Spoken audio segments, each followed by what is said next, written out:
para começar, eu queria dizer duas coisas, né? É, para a gente fazer esse debate sobre a privatização do saneamento, é importante a gente entender o seguinte: a água tratada e o saneamento são direitos humanos, né, segundo a ONU, uma primeira coisa.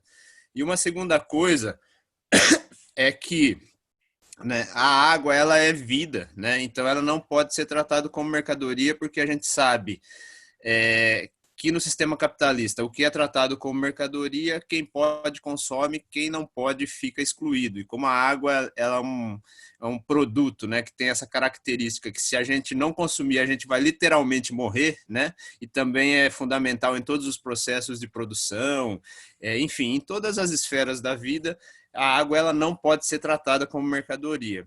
E aí, começando mais ou menos por onde a Fran parou, né? O saneamento ele tem transversalidade com várias esferas, né, da vida, né? Então vocês vejam, por exemplo, quando a gente vai analisar a questão de renda, tanto o saneamento quanto a ausência do saneamento, né? Então, quando a gente vai olhar a questão da renda, a gente vai ver que as pessoas que têm mais renda geralmente estão em regiões onde o saneamento é bom e de qualidade. E quando a gente olha as pessoas de renda menor, a gente vai ver que são justamente essas pessoas que estão excluídos, né, dos serviços de saneamento.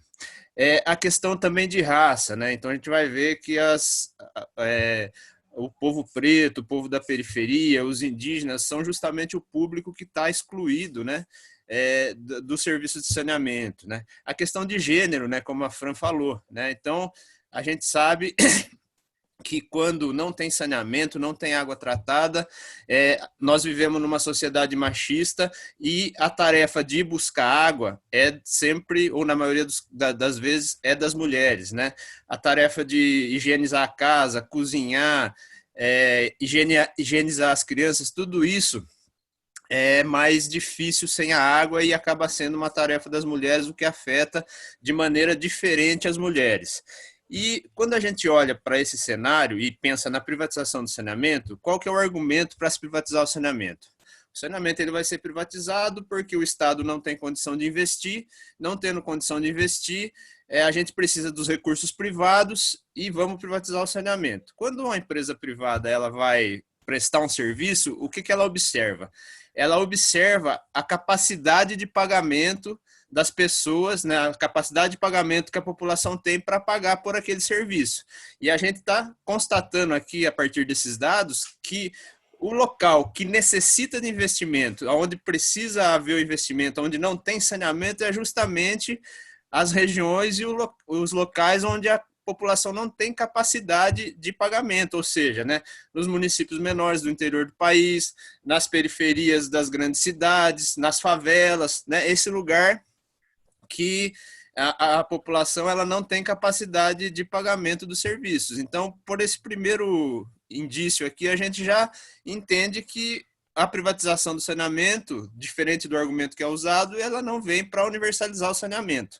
Mas eu sempre gosto de abordar esse tema dentro de um contexto mais geral, né? Porque é importante a gente entender que o Brasil, na verdade, a gente entende que existe a necessidade realmente do investimento no saneamento, mas que não vai ser o setor privado que vai fazer, que vai realizar a universalização do saneamento. E é importante a gente entender que o Brasil ele vive sob um golpe, né? Para a gente entender o contexto geral. A gente sabe que a partir de 2016 a gente teve um golpe, né? E em 2016 há uma mudança de projeto que vinha se desenvolvendo no Brasil. E aí sobre o saneamento também é importante dizer que o saneamento sempre foi um setor que ficou muito excluído dos investimentos públicos, né? A gente tem lá atrás na ditadura a criação do PlanSab, que, aliás, desculpa, do Planasa, né, que era o Plano Nacional de Saneamento, que vai visar principalmente a questão da água, né? O esgoto, principalmente, ficou excluído desse processo porque era uma coisa muito cara, e você tem um déficit histórico, né, de investimentos no setor de saneamento, que a partir de 2003, principalmente a partir de 2007, que você aprova o marco regulatório, que é a Lei 11.445, né? Porque o que a gente está discutindo não é um novo marco regulatório de saneamento, ele já existe, na verdade é uma mudança no marco regulatório de saneamento, que visa modificar essa Lei 11.445 para facilitar a iniciativa privada ter acesso ao que a gente chama de filé mignon, que são as regiões lucrativas, né, onde o saneamento ele é lucrativo.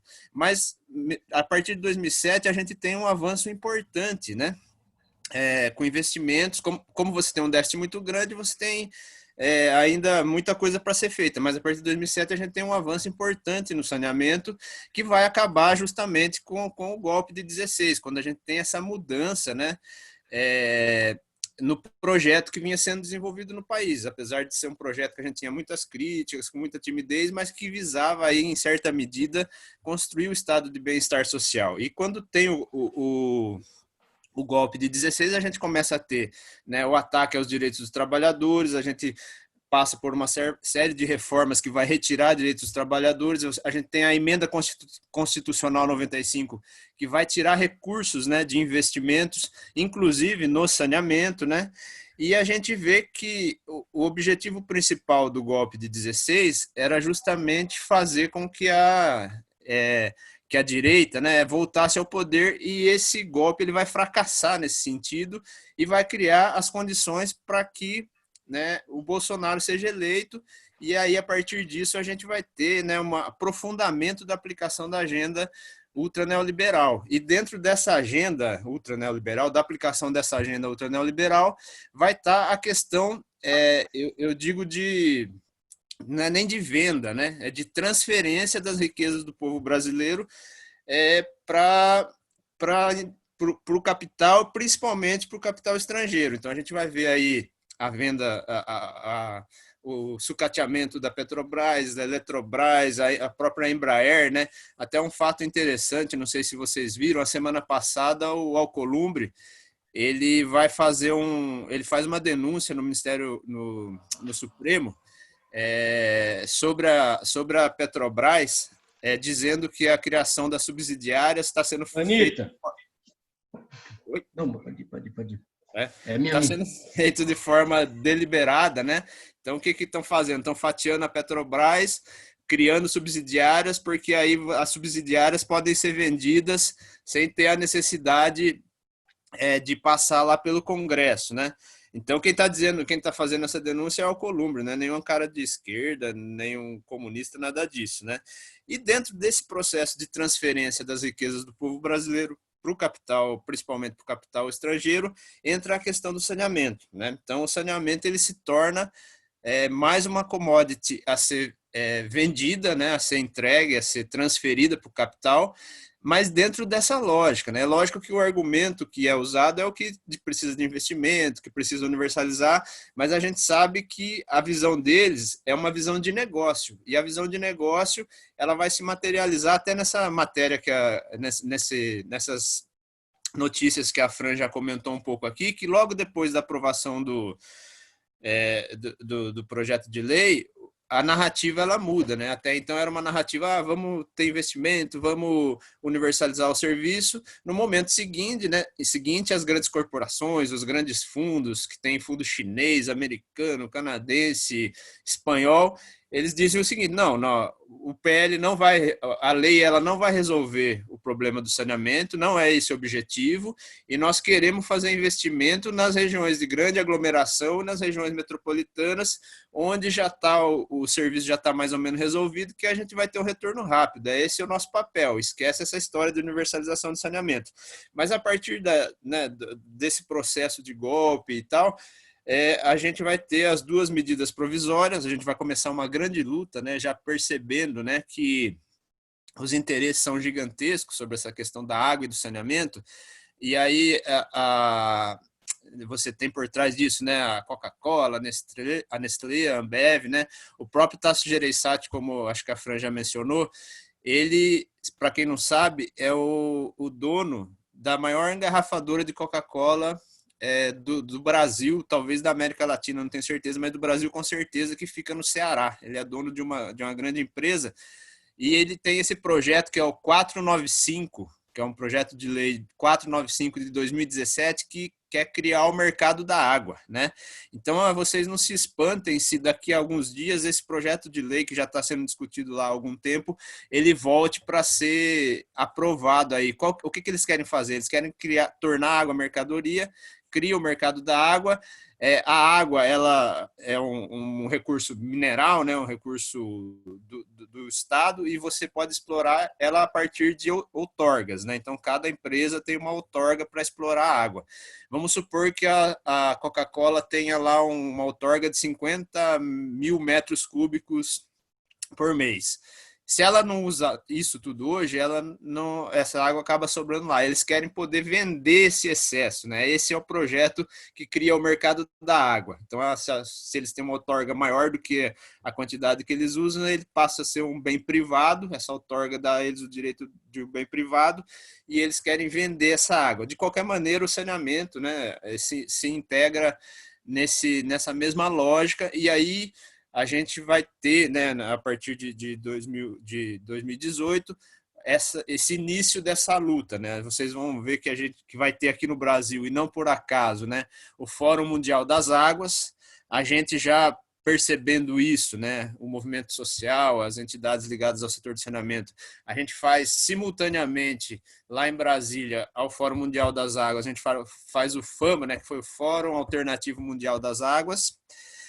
Reativamos a Frente Nacional em Defesa do Saneamento justamente para lutar contra esse ataque que a gente já previa que viria. E veio mesmo, né? Como que culmina agora com a aprovação do 4162. Então, você vai ter aí duas medidas provisórias, né, que é a 844 e a 868, que na prática tem o mesmo teor do projeto 4162. A gente consegue derrotar essas duas medidas provisórias. Eu acho que o movimento social, o movimento sindical, ele teve fez um papel muito interessante na resistência, inclusive com uma frente parlamentar muito importante, né? E conseguimos derrotar essas duas medidas provisórias, e não só isso, né? Vocês vejam que na semana da aprovação do PL, o Tasso Gereissati deu uma entrevista na Globo News onde ele dizia o seguinte, que estava sendo mais difícil aprovar a mudança no marco regulatório da água do que a reforma da Previdência, que ele também foi o relator, né? Vejam que esse cara é um cara muito interessante e vai deixando aí muitos presentes, né, para os trabalhadores brasileiros, né? O cara foi o relator da reforma da Previdência, agora foi o relator do 4162, né? Enfim, né? Então aí a gente consegue derrotar as duas MPs, mas o projeto de lei ele é aprovado, né? E aí eu quero emprestar aqui uma frase de um camarada nosso, né? O Montenegro, que é do Ondas, né, que é um observatório que a gente também criou durante esse processo, né, de luta contra a mudança no marco regulatório. A gente criou um observatório para poder gerar conhecimento e gerar dados, né, porque infelizmente as empresas privadas, elas têm, né, os observatórios e as entidades delas que acabam gerando dados que são interessantes para elas. Então, a gente também criou o ONDAS, que é o Observatório Nacional em Defesa do Saneamento e da Água. E esse companheiro, ele pensou o seguinte, né, que o PL 4162, ou agora a lei, né, que vai ser sancionada, ele é um PL cloroquina, né? Por quê? Porque ele pretende cuidar de uma questão que é muito séria, muito grave, porém, além dele não resolver, né, não curar a doença, ele ainda pode matar o paciente. Por quê? Porque, primeiro, essa questão da iniciativa privada abraçar o filé mignon, ela vai desestruturar um sistema que já funciona em certa harmonia, acaba com a questão do subsídio cruzado e cria outros problemas. Só um exemplo, né, assim, para a gente entender melhor essa questão. Vejam que um dos argumentos que era usado para aprovar o projeto de lei é que a iniciativa privada não podia participar do setor de saneamento, o que é mentira, né? A iniciativa privada tem várias formas de participação, inclusive a iniciativa privada ela já opera o serviço de saneamento em muitos municípios do Brasil. Um desses municípios, que tem um caso emblemático, é o município de Manaus, né? Manaus já está privatizado há 20 anos. O que acontece? O subsídio, Manaus é uma cidade onde o saneamento era superavitário, quer dizer, dava lucro, e a partir do lucro que era gerado em Manaus, a empresa estadual ela conseguia fazer saneamento nos outros municípios do estado do Amazonas. Há 20 anos, Manaus foi privatizado, acabou o subsídio cruzado, e hoje a gente tem notícia que os municípios do estado, eles não conseguem, uma parte deles não consegue sequer tratar a água, então está sendo distribuído o que a gente chama de água bruta, sai na torneira a água sem ter o tratamento. Aí vocês devem estar pensando, não, bacana, né? Então privatizou, acabou o subsídio cruzado, mas Manaus deve ser a cidade com o melhor indicador de saneamento do Brasil. Não, lê do engano. Na verdade, Manaus é a 90, entre as 100 maiores cidades do Brasil, é a 96ª, né? Um município que está em cima do rio Amazonas, né, o que a gente sabe que significa quantidade de água, tem 600 mil habitantes sem ter acesso à água tratada, e só 12% do município tem esgoto, né? Então, quer dizer, se a solução é a iniciativa privada, por que a iniciativa privada não resolveu o problema do saneamento lá em Manaus? Mas só para mostrar, né, que essa questão da privatização, ela pode e vai, né, desestruturar o que já existe. Vocês vejam que saiu 5 minutos. uma notícia no Money Times, né, a semana passada, falando sobre o interesse dos investidores pela Sabesp. Não sei se todo mundo sabe, mas a Sabesp, ela opera hoje 373 municípios, se eu não estou enganado, mas 20 desses 373 são responsáveis por 75% da arrecadação da Sabesp. E adivinhem quais municípios, né, a iniciativa privada tem manifestado algum interesse? Justamente nesses 20, né, que é o que a gente fala do filé mignon, né? Aí, só para ir já encerrando para o final, para tentar demonstrar esse argumento que a gente diz, né, que o interesse o objetivo do projeto de lei é facilitar a iniciativa privada ter acesso ao filé mignon, eu destaquei aqui um artigo do projeto, ou da lei, né? Não sei, como ainda não foi sancionado, acho que ainda não é lei, né? Deve ser projeto, não sei qual que é o status correto aí, mas enfim, vamos dizendo assim. O artigo 11b, ele coloca metas, né? Ninguém é contra ter metas, tudo bem, né? Então ele diz o seguinte, a água vai, até 2033, os municípios vão ter que ter 99% de água e 90% de esgoto. Até aí tá bonito, bacana. O problema é o seguinte, esse artigo ele diz assim, né, que as empresas que têm, as empresas públicas, né, que têm contratos, ou que fizerem contratos a partir de então, eles vão ter que cumprir essa meta. Porém, os municípios, como eu disse, né, alguns municípios, uma quantidade de municípios no Brasil já são operados por empresas privadas. Então, onde os municípios forem operados por empresas privadas, a empresa privada não tem a obrigação de cumprir essa meta. Porém, o município, o agente público, né, o poder concedente, que o poder concedente na questão do saneamento é municipal, o município sim tem que resolver isso, o problema do município, né? Não, ele vai ter que dar um jeito, a concessionária não tem nada a ver com isso, mas o prefeito, os vereadores vão ter que dar um jeito, arrumar recurso para resolver essa questão, né? O que é bem significativo do que a gente está dizendo, né? Aí, quando a gente chega aqui em São Paulo, eu acho que é interessante a gente dizer, né? O governador do estado é um grande mentiroso, né? Acho que isso já está provado há bastante tempo. Então, na questão da Sabesp, que é a empresa estadual que opera 376 3 municípios, como eu disse, durante a campanha para o governo do estado, ele fez alguns vídeos, né? Que a gente dizia, não, o cara vai conhecendo o privatista como é e tal, vai privatizar o saneamento, vai privatizar a Sabesp. Ele fez alguns vídeos dirigidos aos funcionários da Sabesp, dizendo, funcionários da Sabesp, fiquem tranquilos, não vão privatizar essa coisa toda. Logo depois ele já mudou a narrativa e agora, recentemente, depois da aprovação depois da aprovação, né, do marco regulatório, ele diz que sim, vai privatizar. E aí entra naquilo que a Fran falou, né, a questão dos funcionários, como é que fica. A gente sabe que quando for privatizado, há um processo, né, de sucateamento, terceirização, essa coisa toda. E a gente tem também, né, em todo o Brasil, ele está um pouco na contramão da história. Então você vê que no mundo existe um processo de reestatização, né, das empresas. Onde houve privatização, tem uma reestatização. Você vê Paris, Buenos Aires, outros municípios, 300 e poucos municípios no mundo, a partir de 2002, reestatizaram seus serviços, e aqui a gente observa em todas essas experiências que há, né, uma diminuição da qualidade, um aumento da tarifa, né? Então, e quem mais vai sofrer, com certeza, são os povos, o povo da periferia, enfim, né? E acho que já encerrou meu tempo, né, René?